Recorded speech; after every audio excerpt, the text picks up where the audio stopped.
Ngayong araw nga guys, samahan nyo ako magpalit ng head gasket. Ngayong gagamitin nating head gasket, in-order ko lang sa Lazada. Wala pang 200 plus to mga idolo.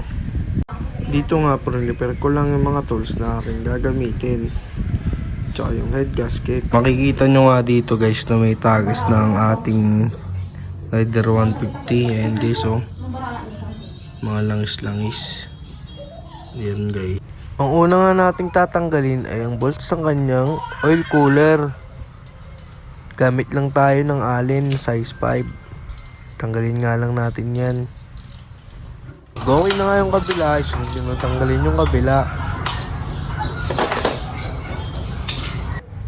Pagkatanggal nga natin ng oil cooler, ipagilid nga lang natin to para ingatan lang natin huwag maputol yung kanyang wire. Sunod na nga nating tanggalin yung swako.